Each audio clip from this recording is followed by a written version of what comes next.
Abra sua Bíblia comigo em Gênesis capítulo 37.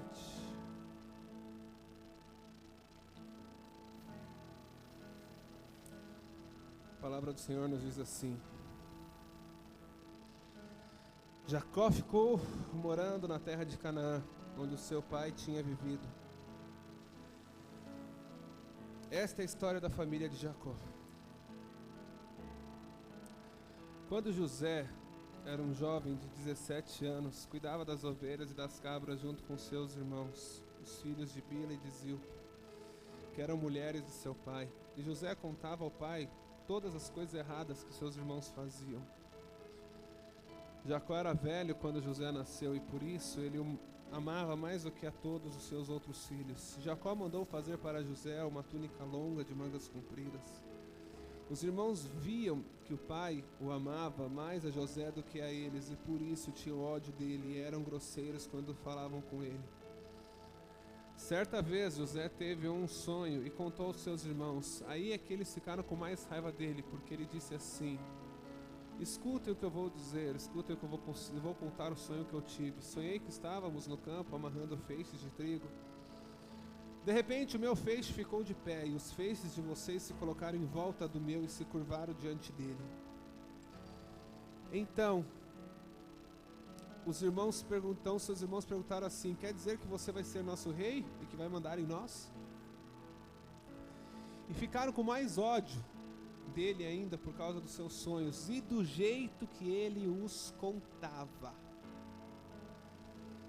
Depois José sonhou outra vez e contou também esses sonhos aos seus irmãos. E ele disse assim: eu tive outro sonho, dessa vez o sol e a lua e uns estrelas se curvavam diante de mim. Quando José contou esse sonho ao pai e aos seus irmãos, o pai respondeu e disse: o que você quer dizer por o sonho que você teve? Por acaso eu e sua mãe e seus irmãos e eu vamos nos ajoelhar diante de você e encostar o rosto no chão?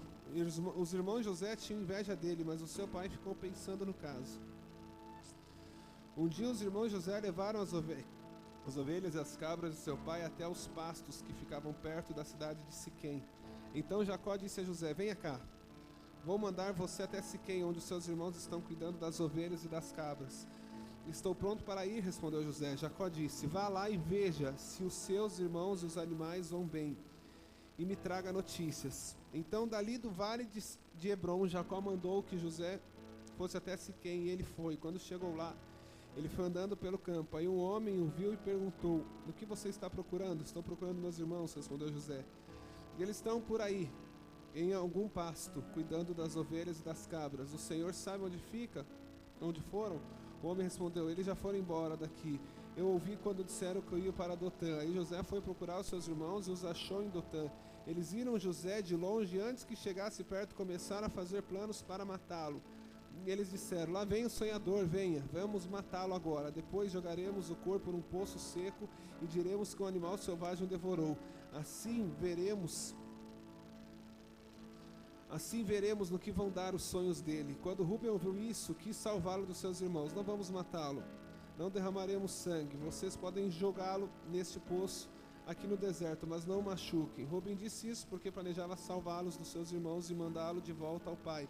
Quando José chegou ao lugar onde os seus irmãos estavam, eles arrancaram dele a túnica longa de mangas compridas que ele estava vestindo. Depois o pegaram e o jogaram no poço, que estava vazio e seco, e sentaram-se para comer. De repente, viram que iam passando uma caravana de ismaelitas, que vinham de Gileade e ia para o Egito.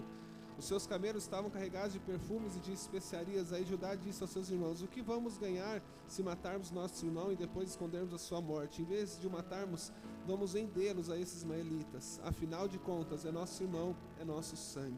E os irmãos dele concordaram. Esse texto é interessante porque às vezes a gente... Eu sei que todo mundo aqui conhece a história de José, mas quando a gente começa a olhar a história de José um pouquinho mais fundo, algumas coisas começam a aparecer. E para mim a mais grave e a principal é que nós entendermos o contexto do que está acontecendo com José. Nós vemos aqui que José era o filho mais amado de Jacó. dentre dos 12, dentre dos 13 filhos que ele teve, José era o filho que ele mais gostava, e a Bíblia é clara em dizer, é o filho que ele mais tinha um apego. Não só porque foi um dos últimos, mas também porque foi o primeiro filho da mulher que ele realmente amou, que foi Raquel. E não só ser o filho predileto do pai, não só os caras ao redor, todo mundo saber que ele era o querido do pai. O pai não fazia questão de ocultar isso dos outros caras. O pai fazia questão de deixar claro que José era diferenciado, que José era um cara que ele gostava mais. E nós vemos que no começo da história começa falando que ele ganhou a túnica toda colorida lá que ninguém tinha ganhado.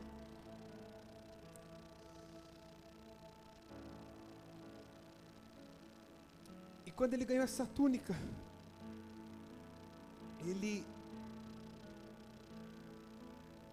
ele não tem, nem o pai tem muita noção da vida, eu acho que nem muito menos José tem noção da vida.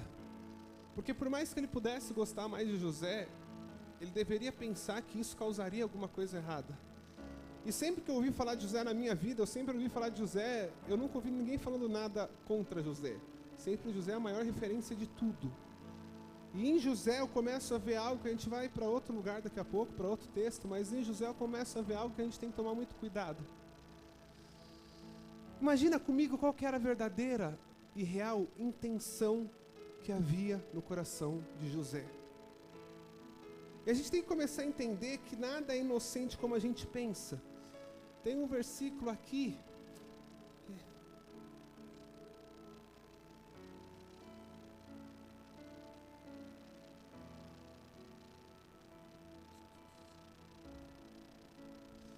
Num versículo aqui que a gente leu, eu perdi o versículo aqui agora, mas diz assim: e os seus irmãos tinham ódio deles, pelo modo que ele contava o sonho. E quando a gente vê esse versículo, a gente consegue entender mais ou menos o que aconteceu na vida desse cara. E é sobre isso que eu quero falar hoje. Qual era o modo dele contar o sonho? E a primeira coisa que tem que estar claro no nosso coração é que Deus não está nem um pouco preocupado, mas não está nem um pouco preocupado com aquilo que a gente faz, que todo mundo vê. Mas o que Deus está sondando de verdade é o porquê que a gente faz. O que tem por detrás do que você faz? Quem você quer que veja o que você faz? E se a gente não começar a sondar isso, a gente começa a andar por um caminho, achando que não tem problema nenhum, mas quando tem um negócio já corroendo nós por dentro, nós conseguimos nos enganar. Vamos pensar de uma forma bem lógica. Todos eram filhos de Jacó, todos tinham uma promessa, eram descendentes de Abraão, eles sabiam que tinha uma promessa sobre a vida deles e tal, da hora. Mas aí um dia José começa a ter sonhos, e José não era besta de não saber o que queria dizer o sonho. José começa a ter sonhos, e José já era um cara que tinha uma posição privilegiada em relação aos irmãos dele. E ele começa a ter sonho, ele começa a ir até os irmãos dele e falar assim: olha aqui, eu sonhei que eu sou o sol e que vocês são as estrelas ao meu redor. Eu sonhei que eu sou o cara e vocês são o que vai me cercar, que vocês vão me servir. Eu sonhei. E mais do que isso, a Bíblia fala que ele não somente falava, mas a Bíblia condena a forma que ele falava. A Bíblia fala do modo que ele falava. Então ele não fazia nenhuma questão de chegar assim e falar: nossa, sonhei isso, né? O que será que quer dizer? Ele já devia chegar falando assim: nossa, então, sou o cara mesmo, o pai já gosta mais de mim, Deus também. Não sei se era exatamente dessa forma, mas o modo que ele falava excitava mais ainda a ira nos irmãos dele. E o problema todo é que a gente vê na vida de José, que José passa por um perrengue, mano. A gente vai ver pra frente que ele vai ser vendido, que ele vai parar como escravo, que aí tem todo o lance dele ser acusado de um estupro, ele foge disso, vai parar na cadeia, fica trancado numa cadeia. E a gente precisa entender que Deus nunca faz nada simplesmente porque ele olha e fala assim: ah, vou fazer porque eu não gosto dele. Não! Tudo que Deus permite na nossa vida é porque Deus precisa nos fazer passar por algo para que possa quebrar o que tem que ser quebrado em nós. E se José precisou do tempo que ele precisou de cadeia injustamente, era para que Deus quebrasse nele o que tinha que ser quebrado. Só que José nunca fez nada de errado. Mas a intenção que estava dentro de José fedia diante de Deus, porque José era a boca aberta. O que José queria com o que ele fazia? E quando a gente começa a falar de intenção, o negócio começa a ficar meio complicado. Quando nós olhamos para o dicionário, o significado da palavra intenção, intenção no dicionário quer dizer resultado da vontade depois de admitir uma ideia como um projeto. Desígnio, intento, propósito, tensão. O que está planeado ou se pretende alcançar. Pensamento reservado. Qual que era a verdadeira intenção no coração de José pelo que ele fazia? E assim, essa história me faz pensar muito, porque às vezes a gente está preocupado em acertar com Deus, e na verdade a gente não está preocupado em acertar com Deus, a gente está preocupado que os outros nos vejam certo. A gente está preocupado em vestir uma capa para que todo mundo possa olhar como eu estou, uma roupa que eu estou, um negócio, e falar, não, está certinho. E a nossa preocupação muitas vezes é muito mais do que com os outros não estão pensando de nós, do que realmente com o que Deus tem sondado do nosso coração. Eu quero que você entenda que você pode fazer o que você quiser fazer, você pode ser o que você, eu não sei o que você é, eu não sei o que você faz, mas o que realmente agrada ou não a Deus é o que passa dentro do teu coração, o que te move. E esse é o ponto. Por que a gente faz? Por que a gente é? O que a gente quer? Aonde nós queremos chegar? O que nós queremos alcançar? E se nós não tivermos uma mínima noção disso, nós vamos vivendo, e nós vamos achando que Deus está esperando um monte de coisa de nós, quando o que Deus está esperando é que você pare um pouco e comece a sondar o teu coração a cada segundo, a cada instante, a cada momento. Deus quer que a gente pare um pouco e comece a sondar assim. Por que, dá um exemplo, acho que, sei lá, por que eu uso um tipo de calça? O que eu quero com esse tipo de calça? Principalmente para a mulher que costuma usar a calça mais apertada, por que você usa uma calça apertada? O que você quer? O que bate aí dentro de verdade? Será que a intenção lá no fundo mesmo não é que alguém olhe e te cobice, nem que você não veja o que cobiçou, mas só de saber que está sendo cobiçada já não vale, eu já estou bem? Continuar no exemplo que eu estou, por que a gente de repente, mulher, em vez de usar uma camiseta que pode usar uma camiseta assim, usa uma camiseta com a traseira para cima assim? O que você quer levantando a traseira da camiseta? O que você quer mostrar? Para quem? Sabe, qual que é a intenção por detrás? E aí você pode olhar e falar, não, mas eu não estou em adultério, eu não estou pegando, não estou pecando. Cara, é a mesma coisa. Fede do mesmo jeito diante de Deus, porque Ele está vendo o que está dentro, o porquê que você faz. Eu já vi pessoas falando assim, que quando a pessoa usa um certo tipo de roupa, ou quando, sei lá, prende o cabelo de um jeito, ou passa um tipo de batom, ou sei lá o que, usa um acessório X, usa um relógio, essa pessoa acha que porque ela está com o relógio, está todo mundo olhando para ela e agora ela está estourando. Então a pessoa coloca o relógio e sai na rua sabendo que está sendo olhada. Entenda. É fedido, é podre diante de Deus. E aí o problema é que a gente pode olhar e falar assim, não, mas é só um relógio. O Nicolas usa o relógio lá e ele está errado por causa disso?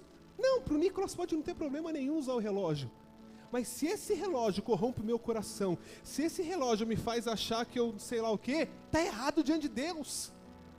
E o que nós precisamos entender é que às vezes a gente fica olhando para fora e não consegue ver que o grande problema de Deus, que o que Deus realmente quer alcançar em nós, é conseguir trabalhar nas intenções e nas motivações que existem no nosso coração. O porquê que fazemos, o porquê queremos ser, o porquê queremos estar. Para quem que realmente é a glória do que nós estamos buscando? Eu recebo diariamente pessoas me pedindo ajuda para mim divulgar alguma coisa, divulgar música, divulgar sei lá o que, fazer, e pastor, ajuda o meu ministério, pastor, sei o que lá. Vira e mexe, chegou uma mensagenzinha dessa para mim.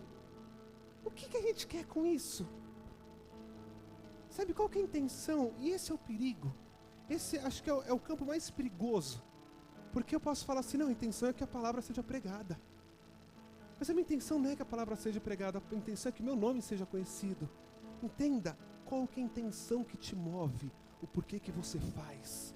o porquê que você usa o que você usa, o porquê que você fala o que você fala, o porquê que você anda com quem você anda, o porquê que você tem que se mostrar, o porquê que uma vaidade, e não está errado você se cuidar, você se gostar, não, você pode se cuidar e andar como você quiser, mas sonda assim se tem coisa que não começa a ser uma vaidade, que você precisa sair de um jeito, e que talvez você já é acostumado a sair assim, porque você tem que se arrumar, mas no fundo você sabe que isso, e agora talvez você está sabendo mais, isso fede diante de Deus. O que a gente quer que os outros olhem, o que a gente quer que seja cobiçado, o que a gente quer que seja visto, o que a gente quer sei lá o quê. Qual que é a intenção do que passa na tua vida? O que te move fazer o que você faz? Cara, talvez se alguém chegasse em José e falasse, e aí José, caramba mano, olha a melada que você está dando. Ele fala, não, só estou contando um sonho, só estou contando uma revelação que Deus me deu, e foi Deus que me deu. Foi Deus que deu. Eu creio que foi Deus que deu mesmo, porque a gente vê o que aconteceu.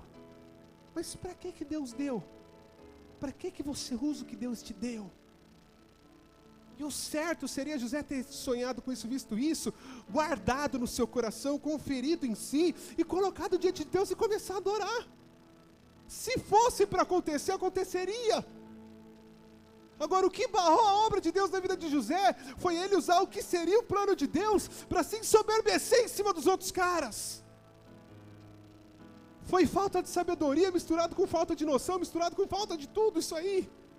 Eu quero que você entenda, nós somos rápidos em dar outros nomes para as verdadeiras motivações do nosso coração. Vamos falar com a galera que é mais jovem aqui. Qual que é a tua intenção ao usar uma rede social? Para que você posta uma foto? Não, é para quê?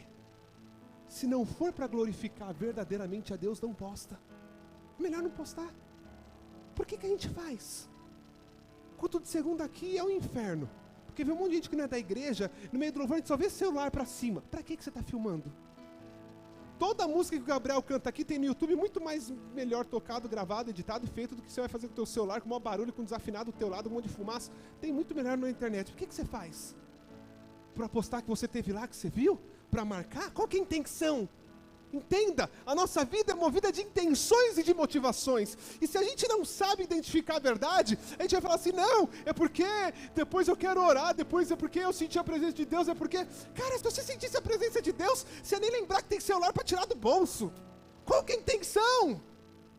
Sabe o que nos move, o que nos faz andar, o que nos faz ser, o porquê que somos, qual que é a verdadeira motivação que há em nós? Qual que é a nossa verdadeira motivação em Cristo? Qual que é a nossa verdadeira motivação na igreja? Qual que é a nossa verdadeira motivação? Se nós não começarmos a de verdade identificar isso, cara, a gente vai passar a vida inteira esperando em Deus e fazendo obra religiosamente, sendo um baita de um fariseu, mas não conhecendo verdadeiramente a Deus. O que verdadeiramente nós queremos com o que nós fazemos? O que nós queremos com o que nós fazemos? Se a gente não souber responder isso, cara, de verdade, é melhor parar tudo e repensar a nossa vida. Porque sabe o que vai acontecer? Desde o dia 1 desse ano, faz 21 dias hoje, 22 dias, sei lá, que eu preguei aqui no culto que teve nas primícias, Deus me deu essa palavra, que toda vez que nós estamos desmotivados, é porque a nossa motivação era errada. Toda vez que a gente está desanimado, é porque o nosso ânimo era errado. E o nosso ânimo, a nossa motivação é errada, porque a nossa intenção está no lugar errado. Aí a gente se frustra, aí a gente quer parar, aí a gente fica triste, aí a gente não sei o que, e não sei o que lá. Cara, sonde o teu coração, sonde o teu coração. O diabo não trabalha com grandes coisas. O que o diabo mais tem de nós na mão dele é em sutileza. Naquilo que a gente sabe que é escancarado, é de se imaginar que a gente lute contra. Naquilo que você sabe que você tem que se libertar, que você tem que sair fora, é de se imaginar que você já tenha se levantado, que você esteja num processo de lutar, de sair. Mas vai naquilo que o diabo te engana, cara. Vai naquilo que ele mascara para você e te faz dar um outro nome para o que verdadeiramente é o nome. Sabe? Vai na origem, vai na essência do negócio. Eu dei um exemplo pro pessoal do Choque, que é o curso que nós temos lá na base, lá que nós estamos tendo agora. Eu dei um exemplo para eles que foi muito real para mim isso. Algum tempo atrás, eu fui tocar com o Gabriel em algum lugar, e a gente vai em tudo quanto é igreja, assim, e uma dessas igrejas que a gente foi, eu nem lembro a igreja que foi, mas eu sei que depois que a gente foi, me mandaram uma foto, lá tinha uns fotógrafos lá na igreja, tiraram foto de eu tocando e me mandaram uma foto. Eu falei, legal. E quando eu olhei a foto, eu gostei da foto. Eu abri o Instagram e falei, vou postar a foto. Eu tocando baixo. Falei, caramba, que legenda que eu vou pôr aqui? Eu tenho que achar uma legenda crente, né, assim. Tudo que tem fôlego, louvo ao Senhor. Minha vida eu te dou em adoração, sei lá. Eu tenho que achar uma coisa crente, assim, né? Eu falei, não, vai ficar feio. Pensei em outra coisa. E aí calhou daquela semana ter o dia do baixista. Eu nem sabia que existia, tinha o dia do baixista naquela semana lá. Falei, pronto, feliz dia do baixista. Ah, né, pra comunidade aí, pros baixistas aí. Eu cheguei a colocar a foto no negócio que posta lá. Quando eu fui começar a editar, eu falei, meu Deus, eu desviei. O que eu tô fazendo, velho? O que eu quero com isso? Eu achei uma foto legal, eu tava postando porque eu achei legal. Porque eu queria que o pessoal curtisse, me visse lá, sei lá que eu queria com isso. E sabe, esse é o ponto, qual que é a intenção do que você faz? Se a cada postagem não for para glorificar Deus, se a cada postagem não for para resgate, se a cada coisa que você faz não for para a glória seja direcionada a Ele, não tem por que fazer. Sabe, sonda a tua intenção. Eu contei um testemunho meu agora, vou contar um testemunho agora. Tudo que eu faço, todo esse negócio de rede social que a gente tem, é para que a gente possa falar que tem culto hoje e você possa vir, e para que a gente possa principalmente divulgar o que a gente faz em Mariporã em nossos cursos. E aí aconteceu um negócio comigo assim, meio espontâneo, que eu curti muito, assim, depois que eu percebi o que aconteceu. Cadê a Vanessa? Eita, tá por aí. Deixa ela aí. Não, precisa, deixa ela aí. Não sei onde ela tá, mas tá por aí. A Vanessa que cuida das coisas do sítio lá, dos cursos que a gente faz. Então todas as inscrições que caem para os nossos cursos, é a Vanessa que vê, que resolve, que organiza lá, ela que faz isso. E na última vez que a gente foi para Paulista, que deve fazer um mês agora, foi dia 25, eu acho. 25 ou 24 de novembro, vai fazer um mês. A Vanessa tinha me avisado assim, fechamos inscrições, o choque encheu assim, já tá no mínimo do que a gente tem que fazer, tá cheio, tá legal. Cara, eu fiquei quase um mês sem usar rede social. Porque eu não precisava usar, estava cheio o choque lá, acabou. O culto estava tendo aqui, já ia acabar o ano, estava indo. Só que eu não percebi que eu fiquei sem usar assim. Eu fiquei um mês sem usar e o pessoal começou a mandar mensagem, você não está mais usando, você não está mais sei o que lá. Eu falei, não preciso, o choque encheu, lá está cheio. Pro próximo a gente começa a usar de novo. Agora começou o choque, começou a usar de novo. Mas sabe, tem um propósito na tua vida pelo que você faz. Eu achei muito louco quando eu identifiquei assim, cara, quando encheu e eu vi que eu não precisava mais, me fez falta ter que ficar postando foto de coisa, não precisa, velho, assim, sabe? Pra que você vive? A glória é refletida na tua vida. Olha pra você e vê se a tua roupa, vê se o que você está usando aí condiz com a glória de Deus na tua vida. Vê se na tua vestimenta não tem alguma coisa que você coloca para chamar mais atenção, para não sei o que lá, para fazer, para ser. Pra que a gente quer fazer? Se não for para que a glória de Deus seja vista em nós, não tem para que fazer. Porque toda essa intenção, essa motivação vai nos frustrar um dia, porque Deus não vai poder trabalhar nisso. Eu quero que você entenda que isso pode custar muito caro na nossa vida. Olha o preço que custou na vida de José. Se José só tivesse ficado quieto na dele, ele não teria sido vendido, não teria saído de lá. Eu sei lá qual seria o caminho que Deus teria criado para ele ser quem ele foi. Deus teria criado. Mas não, foi abrir a boca, foi falar demais, é X9, a boca aberta, vai lá. Vai pra cadeia lá ralar na cadeia para aprender a fechar a boca e ser mais humilde. Isso é verdade. Sabe, Deus não aceita isso, cara, Deus não nos aceita assim. Isso custa caro. Se a nossa motivação em qualquer coisa da nossa vida não estiver alinhada em Deus, isso vai custar caro. E Deus vai permitir caminhos para que possa trabalhar e arrancar esse trem, esse bicho de dentro de nós. E talvez a gente passe a vida inteira não entendendo que a situação está do jeito que está, porque o que você faz não é motivado em Deus. Por isso que o negócio não pode andar. Deus não brinca, cara. Deus não muda assim, fala, coitado, não consegui mudar a motivação dele. Então tá bom, vamos deixar ele com a motivação errada, mas agora vamos. Não! Deus vai tentar ficar 10, 20, 15, 40 anos tentando trabalhar a sua motivação. E se não conseguir, você morre. Se não der, você vai pro inferno ainda. Lembra do povo que saiu do Egito com uma terra prometida? Foi 40 anos batendo a cabeça, porque não sabia parar de murmurar. A gente não vence Deus na canseira.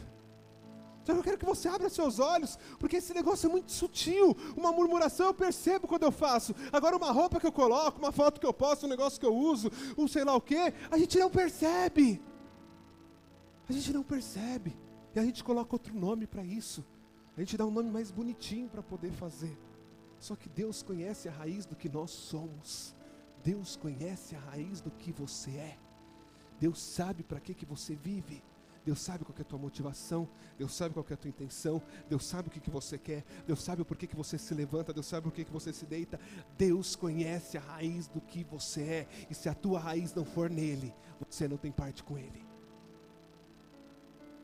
Eu sei que é uma coisa que parece ser meio lógica, mas na prática, cara, a gente bate a cabeça a vida inteira por não entender isso. Só que quando a gente vai falando de intenção e de motivação, o negócio vai ficando um pouco pior. Porque quando a gente olha para intenção e motivação, a gente começa a ver que esse negócio é mais fundo. Porque não diz respeito só ao porquê que eu uso uma roupa assim, porquê que eu uso uma roupa assado, porquê que eu arrumo o cabelo assim, porquê que eu arrumo o cabelo assado, porquê que eu sou assim, porquê que eu sou assado, porquê que eu posto isso, porquê que eu posto aquilo, Não diz respeito só a essas coisas, é mais fundo. Qual que é a nossa motivação em Deus? O que a gente quer em Deus? O que você espera em Deus? Por que você está aqui hoje? Por que você busca a Deus? Por que você veio nesse culto? Porque tem um menino que toca na internet, que é famoso, que está tocando aqui, é para isso que você veio aqui? Perdeu, velho, vai embora, levanta e sai fora. Porque não é para isso que a gente está aqui. Para que você veio aqui? Para ouvir uma palavra que vai mudar a tua vida? Não vai mudar a tua vida. O que vai mudar a tua vida é a tua comunhão com Deus, não é a palavra que eu vou pregar. Eu posso tentar te mostrar um caminho para alguma coisa, mas o que vai mudar a tua vida é você com Deus, não sou eu. O que vai mudar a tua vida é a tua verdade em relação a Deus.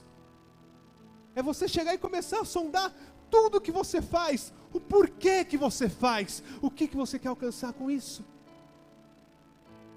E se a gente começar a dar nome ao porquê que a gente acorda todo dia, ao porquê que a gente levanta, ao porquê que a gente sai, ao porquê que a gente vive, a gente vai começar a ver que o negócio é feio.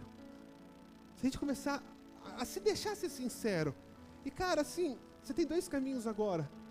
Ou ser um baita de um religioso, que vai tentar dar nome bonitinho para tudo, ou ser um cara que vai assumir a desgraça do que você é, e vai se deixar ser trabalhado por Deus, para que Deus possa trabalhar em você e fazer o que Ele quiser da tua vida. É dois caminhos. Você pode justificar tudo agora. Não, eu queria postar a foto de baixo, porque eu queria falar que... sei lá, não sei nem justificar isso. Que na igreja tem baixo, que, sei lá, que a marca do baixo é boa, que eu, sei lá, sabe, a gente pode dar umas desculpas, uma furada, cara, a gente acredita nessas tranqueiras. Som da intenção do porquê que você faz. Deus não precisa do que a gente faz, Deus precisa de nós. Não é o que você faz que vai te qualificar para alguma coisa em Deus, mas é o que você é. Não é o que você se mostra, mas é o que você é. Cara, de verdade, som do que rola aí dentro. Eu estava conversando com os meninos esse dia, um dos meninos que está lá no choque com a gente, e ele tocou num assunto interessante que eu mesmo nunca tinha nem pensado em fazer isso. Eu não pensei não, mas achei interessante o ponto que ele percebeu em nós. Ele comentou sobre o nosso culto no bar lá. E ele falou que achou muito louco pela simplicidade que é, né? E é simples mesmo, eu cantando, imagina a desgrama. Simplicidade total, assim. E é mó nós, assim, sabe? A gente tocando louvor lá, tocando as mesmas 15 musiquinhas lá, no bar lá, aquela faca toda, aquilo lá. Ele falou que achou bem legal isso, e uma coisa que ele me falou que me chamou a atenção, que graças a Deus eu nunca pensei nisso, eu falei assim, porque se fosse qualquer outra pessoa, outras pessoas, fariam uma live no bar, colocaria ao vivo para filmar o culto no bar, para todo mundo ver que faz culto no bar, ia filmar isso aqui lá. Cara, eu nunca pensei em filmar culto no bar, mesmo porque nem sinal de telefone tem lá, que dirá de internet para transmitir aquilo lá. Mas sabe, eu nunca pensei nisso assim. Cadê o Vavá? Tá por aí, coitado do Vavá. Cadê o Vavá? Todo culto no bar eu dou o celular pro Vavá e falo, Vavá, tira umas 300 só, pra gente salvar umas 2 aí das 300. Das 300 que o Vavá tira a cada 10 cultos, a cada 9 cultos eu esqueço de postar foto porque tem culto no bar pra divulgar os cursos. Tem mais de 3.000 fotos igual do culto do bar lá, só muda uma posição da galera sentada, tudo igual lá, eu tenho que voltar pagando 2.000 fotos do bar.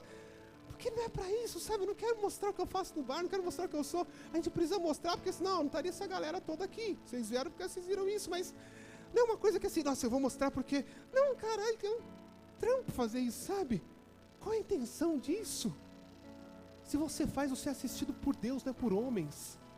Se você quer dar glória a Deus, entrega para Ele. Quanto menos souber, melhor. Quanto menos alguém souber do que eu faço, melhor.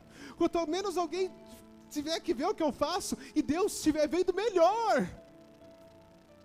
Sabe? E aí é fácil a gente colocar, eu estou falando de mim, colocar nome assim, não, vou mostrar que a gente evangeliza, para que outros evangelizem também.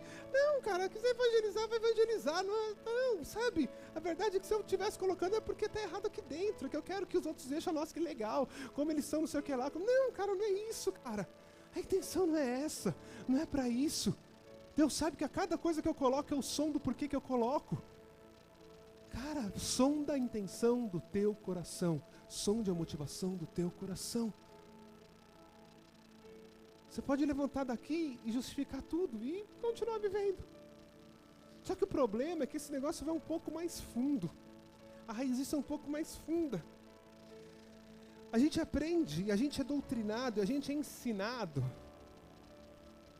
a vir para Jesus, para poder ter alguma coisa desse Jesus.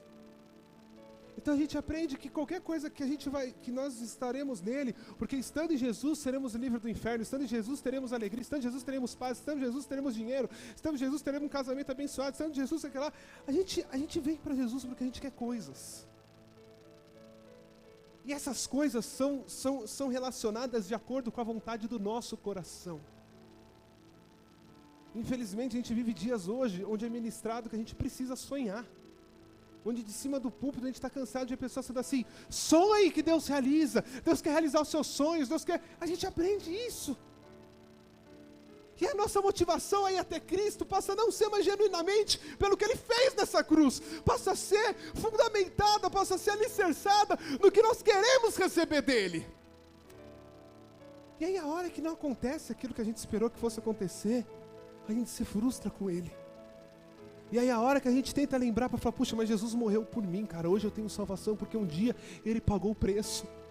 Isso passa a não ter mais um valor total assim, isso passa a não ser mais o suficiente, porque a nossa motivação nunca esteve verdadeiramente em Cristo. A nossa motivação nunca esteve verdadeiramente nele. Hoje eu estava pensando em tudo isso à tarde, orando e pensando, eu nem escrevi nada, nem caderno eu tenho aqui, estava só pensando só. E quando eu estava pensando, eu lembrei de um negócio aqui que me chamou a atenção. Você já parou para pensar que praticamente todos os caras na Bíblia que cresceram com uma motivação de alguma coisa em Deus se perderam no caminho, quebraram a cara? Vamos pensar rápido assim, vamos pensar em 3 principais aí. O próprio José. Se José não soubesse que ele ia ser o sol, que as estrelas estão em volta, ia ter ficado na miúda quieto, ia ter acontecido e pá. Mas porque ele achou que ele era, a motivação dele era chegar para brilhar lá. Quebrou a cara. Lembra de Moisés? Moisés cresceu como que o libertador. Perdeu o cara, quebrou a cara. Teve que sair camelando aí 40 anos para desaprender tudo para voltar. Todo cara que cresceu com uma motivação errada em se achegar a Deus, quebrou a cara feio. E alguns tiveram um caminho de volta para chegar a ser alguma coisa em Deus, mas alguns quebraram a cara e se arrebentaram e não voltaram mais. Não teve jeito, não teve tempo. Qual que era a motivação de José? Ser o solzão lá, que as estrelas vão abaixar, que meus irmãos vão estar tudo em volta de mim. Qual que era a motivação de Moisés? Ser o libertador que vai tirar o povo. Ele cresceu sabendo que ele era o cara. Ele cresceu de um jeito diferente. E aí Deus tem que quebrar o cara para moer ele e trazer ele para o lugar certo. Lembra de Sansão? Cresci sendo o Hulk, o cara forte, o cara que sou, que faço, que aconteço. O que aconteceu com ele? Quebrou a cara. Todo mundo que vai numa motivação que não é certa em Deus, Deus tem que parar. Porque o que Deus espera não é que a gente sonhe em ser super-homens, mas que a gente aceite a nossa posição de servo, independente de qualquer coisa. Eu sirvo para servir e a glória dele não é minha. Quando de verdade existe isso em nós, aí Deus pode pegar um Davi lá no meio do nada, lá esquecido, filho da prostituta, que até o pai do cara não lembra dele e falar, vem Davi, você é o cara. Deus pode pegar um Jeroboão que não era nada lá. Vem, Jeroboão, você vai ser o cara. Deus pode pegar um monte de pescador lá e falar, esses aqui são meus discípulos. Deus pode pegar, e Deus pode pegar dos caras e trazendo. Por que Jesus não chamou Paulo para ser discípulo dele? Porque Paulo era o cara. Jesus teve que quebrar o Paulo primeiro para fazer discípulo. Pedro já não era nada, não tinha expectativa em nada. Quando Jesus passou e falou, vem, Pedro virou as costas e falou, vou, não sou nada mesmo, vai que você é melhor andar atrás dele. Não tem mais nada a perder. Se Jesus tivesse tentado chamar Saulo, não teria dado certo, porque Saulo já era muito cara. Era o cara que estava sendo preparado para assumir o lugar de Gamaliel. Era o cara que era o doutor da lei, que era o... Jesus precisou pegar ele, deixar cego, derrubar do cavalo, quebrar o cara. Aí conseguiu. Deus conta com quem não é. Deus conta com quem se motiva por Ele, com quem se motiva nele, com quem anda por Ele. E a gente vive em dias, eu disse isso, sei lá, uns 6 meses atrás, pregando aqui. Graças a Deus que agora estou em paz. Eu até segui uns desviados crentes aí até um tempo atrás no Instagram, vi uns negócios aí, quase perdi a salvação, não sigo mais ninguém, não vejo mais nada. Vejo o pastor Tiago postando o vestidinho do Davi lá, vejo o negócio... a camisetinha do Davi, vejo o Gabriel lá, não vejo nada, assim, só vejo quem é daqui, assim, sabe?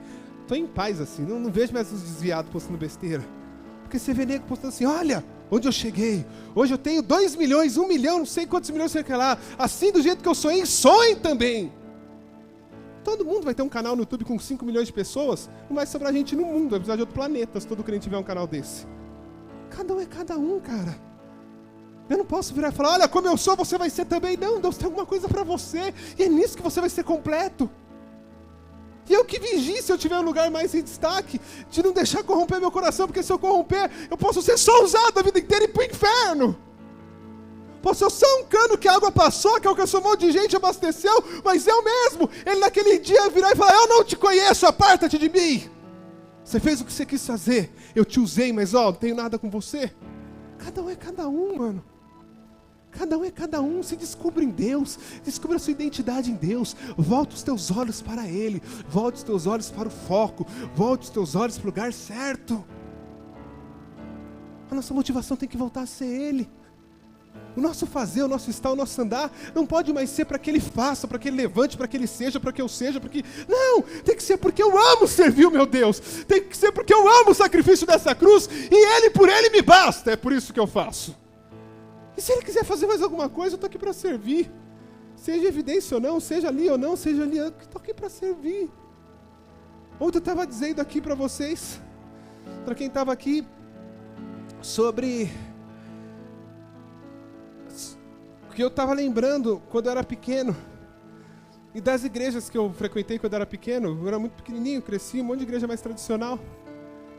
E quem é mais velho um pouquinho aqui assim, lembra? Lembra daquele tiozinho que durante 50 anos foi o porteiro da igreja e não fez mais nada? Só abria a igreja lá e apagava a luz para ir embora? Cara, é isso. Sabe, hoje não, hoje assim, eu começo na portaria, mas daqui a pouco eu já vou ter que estar no som, daqui a pouco eu já vou ter que estar tocando guitarra, daqui a pouco eu venho cantar, daqui a pouco eu estou pregando, daqui a pouco eu saio e abro uma igreja. Hoje a gente fez uma escada, a gente não serve mais. Hoje tudo é baseado em a gente crescer, a gente não assume mais o lugar e fala, cara, se o lugar que Deus tem para mim é esse, eu vou ficar aqui.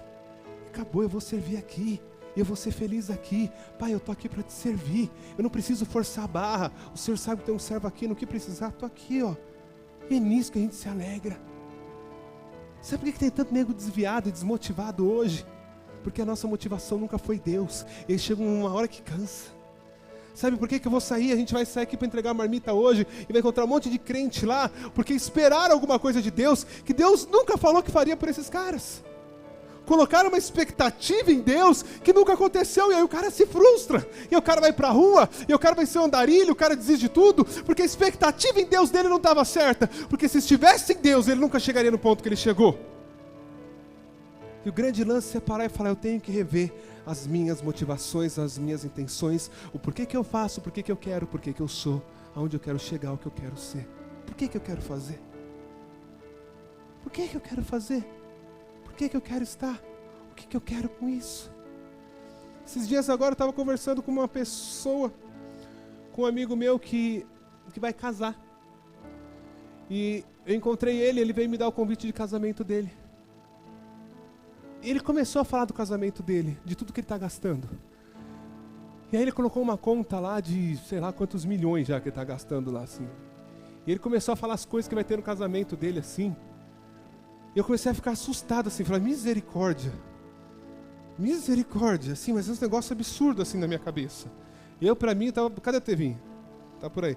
Tava conversando com o Tevinho esses dias. Se um dia eu for casar, a gente vai lá na praça, lá, pico de olho d'água, mó da hora, lá. Leva os meninos pra cortar grama antes, lá. Leva uma espingardinha pra dar uma tirada na bunda da vaca pra não vir fazer meleca no nosso lugar, lá. Leva o barril das cadeiras, pô, casou. Sim, também, tô exagerando. Mas, pra quê? O que a gente quer mostrar com as coisas, assim, sabe? Por que eu tenho que ter o melhor casamento que eu já vi na vida? Por que eu tenho que ter o melhor? Qual que é a intenção disso? É uma vez só, é um sonho. Sim, não tô falando pra você casar de qualquer jeito, não. Se tiver condição, casa legal. Mas é nessas pequenas coisas que a gente tem que ver assim, o que eu quero com isso? Por que tem que ser assim? Quem que eu quero agradar com isso? Sabe, eu tava conversando com esse amigo meu, falando pra ele, mano, você pode fazer o que você quiser, vai acabar a festa, tem um monte de cara falando que a comida tava ruim, o arroz tava não sei o quê. Pega o dinheiro e vai viajar com tua mulher, cara, vai comprar uma casa, um carro, vai, sei lá, né? É tudo vaidade, assim, lógico, faz um negócio legalzinho, é legal fazer tal, mas sonda por que você quer fazer. É um sonho, legal, realiza o sonho, mas tem coisas que começam a ser assim, para que os outros vejam que no meu, sabe, esse é o problema. Qual que é a intenção que está por detrás disso? Mas é porque eu sempre quis assim, sempre foi motivado errado, sou desviado, acorda, né? É isso, assim, sabe, volta o olho para o lugar certo. O que a gente quer com o que a gente faz? Por que eu tenho que fazer? Por que eu tenho que ser? Por que eu tenho que estar? E a gente entende, quando a gente começa a entender esse lance de motivação, e eu comecei a entender isso hoje em algumas áreas da minha vida, quando a gente começa a entender esse lance de motivação, de intenção, a gente começa a entender o que Salomão disse, tudo é o quê? Vaidade. Tudo é porque eu quero que alguém reconheça, que alguém veja, que alguém diga lá, porque tudo isso vai passar, e o que realmente tem valor, o que realmente é eterno, a gente acaba desprezando e dá valor a tudo que é visto. Sabe, por que a gente quer? Esses dias eu conversando com um rapaz que a gente conheceu numa igreja, ele falando assim, olha, Deus me chamou para a obra. Eu falei, Deus me chamou, tal, tenho certeza do meu chamado. Legal. O que você está fazendo? Vou começar a fazer direito. Deus te chamou para a obra, velho. Vai pregar, vai ser missionário. Não, vou fazer direito. Eu falei, mas você vai exercer? Não, para quê? Só para ser formado, né? Não é vaidade, caramba. Por que eu tenho que ter uma carteirinha para mostrar para os outros que eu sou advogado se eu sei que eu não vou ser advogado nunca? Se eu sei que eu vou fazer outra coisa? Entenda, é tudo vaidade. Qual que é a motivação? É para que os outros vejam que eu sou advogado, que eu tenho uma carteirinha, que eu falo aqui, eu sou advogado. Para quê? Sabe, entenda, é tudo vaidade, é tudo motivação errada, é tudo intenção errada. E o problema é que esse buraco é meio que sem fundo, porque quanto mais a gente vai vivendo e vai fazendo, a gente vai alcançando esses sonhos e sempre a gente vai ter que alcançar alguma coisa maior para nos motivar, porque a gente nunca entendeu que quem deveria nos motivar, no mínimo e no nada, é Jesus Cristo. Se Ele me motiva, aí você vê Paulo falando, se eu tiver, legal, eu não sou contra ter, mas se eu não tiver, legal do mesmo jeito, porque eu tenho Ele. Sabe, Ele é minha motivação, Ele é o que eu tenho, Ele é o que eu sou, Ele é o que eu preciso. Por que a gente faz o que a gente faz? Por que a gente veste o que a gente veste? Por que a gente anda o que a gente anda? Por que a gente tem o que a gente tem? Por que a gente se desgasta como a gente se desgasta? Lembra do culto de ontem? Aonde está o teu coração? Aí estará a tua riqueza. Aonde está o teu coração? Não, é porque eu tenho que ter, porque, cara, Jesus está voltando, a gente tem que ter o quê? Cara, Jesus está voltando, Jesus está às portas, Jesus está às portas, Jesus está às portas. E a gente está preocupado com as nossas vaidades, com as nossas motivações, com as nossas intenções, com o nosso... Jesus está voltando! E a gente olhando para a gente olhando para o mundo. Tira os seus olhos do mundo e coloca os seus olhos em Deus. O que motiva o mundo não pode ser o que te motiva. O que alegra o mundo não pode ser o que te alegra. O que faz o mundo andar não pode ser o que te faz andar. Tira os teus olhos do mundo e foca os teus olhos em Deus. Tira os teus olhos em querer que a tua família te enxergue de uma forma diferente. Tira os teus olhos em querer que os outros te reconheçam por alguma coisa. E se preocupe em ser reconhecido nos céus. Se a gente se preocupasse, o tanto que a gente se preocupa com a nossa família, com o amigo, com o familiar ou com o conhecido, do que Deus nos conhece, seria diferente a nossa vida. Mas a gente não se preocupa no que Deus pensa, do que Deus quer de nós, se preocupa com o que os outros vão ver de nós. Eu tenho que estar pregando aqui toda segunda, então eu tenho que ter um tênis toda segunda na causa. Não, velho, Se tiver, tem. Se não tiver também, vai ter, vamos embora. Sabe, a gente tem que começar a tirar o olho do que é vaidade, do que é fútil, do que não tem valor nenhum. O que vale é que hoje falta um dia a menos para que Jesus volte e venha nos buscar. O resto tudo é vaidade, o resto tudo é cansaço, o resto tudo é enfado, o resto tudo vai ficar aí, o resto tudo vai se explodir aí. Volte os teus olhos a Ele. Se eu começasse hoje falando aqui, quem aqui está desmotivado? Quem aqui está desanimado? Feche os teus olhos, levanta a sua mão. Talvez você seria o primeiro a ficar assim, ó, achando que Deus ia te motivar com uma unção que passasse na tua mão. Não vai. Sabe como você vai se motivar de novo? A hora que você falar, caramba, se eu desmotivei, é porque o meu motivo é errado. Eu tenho que focar certo e eu vou embora. Por isso que a Bíblia fala, cara, em Hebreus, que é impossível um cara que realmente conheceu a Deus se desviar. Não desvia. O cara que desviou é porque nunca conheceu. E sabe por que a nossa geração tem muito mais desviado do que crente? Porque a gente nunca conheceu, a gente conhece o que a gente quer para nós. A gente usa Deus como um amuleto para esfregar assim, ó, sair um negócio para fazer um pedido, é o que a gente espera. A verdade nossa é essa. E quando não acontece, a gente vai enfraquecendo, daqui a pouco está frio, Não, cara, volte os teus olhos a Deus, entenda o preço que Ele pagou pela tua vida, entenda o quanto você foi valioso para Ele, entenda que esse mundo não te pertence, você não pertence a esse mundo, você pertence à glória, você pertence ao céu, você pertence à eternidade, Ele te espera, falta um dia a menos. E se a gente entender isso, a gente vê que a gente não precisa de um monte de coisa que a gente acha que precisa, que é tudo supérfluo. Feche os teus olhos.